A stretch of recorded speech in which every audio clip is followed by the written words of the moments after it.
ഇന്ന് നമ്മുടെ സർവീസ് സെൻറ്ററിൽ വന്നൊരു ഐഫോൺ 11 പ്രോ ആണിത്. മൊത്തമായിട്ട് പൊളിഞ്ഞൊരു ഫോണാണ്. ഫ്രണ്ട് ഭാഗവും ബാക്കൊക്കെ നല്ലപോലെ പൊട്ടിയതാണ്. ബാറ്ററിയും ബോർഡും ഒക്കെ ഡാമേജ് ഉള്ളൊരു ഫോണാണ് ഇന്ന് വന്നത്. വളരെ കഷ്ടപ്പെട്ടാണ് ഈ ഫോൺ നന്നാക്കിയത്. കസ്റ്റമറുടെ മെയിൻ ഉദ്ദേശം എന്ന് വെച്ചാൽ ഡാറ്റ എടുക്കലാണ്. ഡാറ്റ റിക്കവറി ചെയ്തെടുക്കുക, ഇതിലുള്ള ഫോട്ടോസ്, കോണ്ടാക്ട്സ് നമ്പർ ഇതൊക്കെ എടുക്കലാണ്. അപ്പോൾ എല്ലാവർക്കും പറ്റുന്നൊരു അവതാണ്.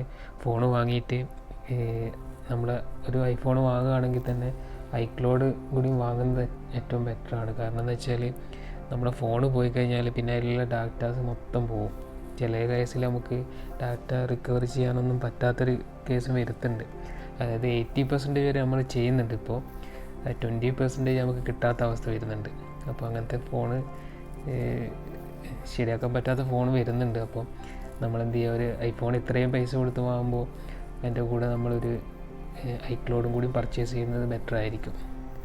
ഇതാണ് അതിൻ്റെ ബോർഡ്. ഇത്രയും പ്രിൻറ്റും കാര്യങ്ങളൊക്കെ, ബോർഡിൽ പ്രിൻറ്റും ഒക്കെ ഡാമേജ് ആയിട്ടുണ്ട്.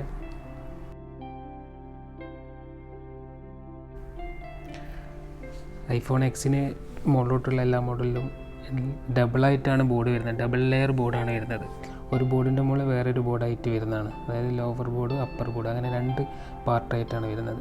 അപ്പോൾ വീണ് കഴിഞ്ഞാലൊക്കെ എന്തായാലും ബോർഡ് പെട്ടെന്ന് ഡാമേജ് ആവും ഈ ഒരു എക്സിന് മുകളിലോട്ടുള്ള മോഡൽ. അപ്പോൾ നമുക്കിത് 2 ലെയറും കൂടി ഒന്ന് ഫിറ്റ് ചെയ്തൊന്ന് ചെക്ക് ചെയ്ത് നോക്കാം. എങ്ങനെയുണ്ട്, കണ്ടീഷൻ ആയിട്ടുണ്ടോ എന്ന് നോക്കുന്നുണ്ട്.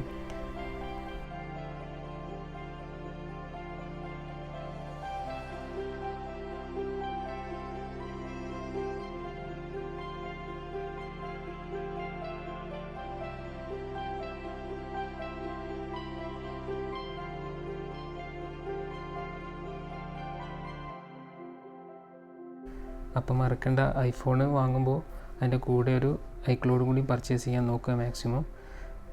അത്രയും ഡാറ്റ നിർബന്ധമുള്ളവർ എന്തായാലും അങ്ങനെ പർച്ചേസ് ചെയ്യുന്നത് ബെറ്റർ ആയിരിക്കും. ഇത്രയാണ് എനിക്ക് പറയാനുള്ളത്. ഫൈനലി ഈ കസ്റ്റമർക്ക് ഡാറ്റയും കിട്ടി, ഫോണും കണ്ടീഷൻ ആയിട്ടുണ്ട്.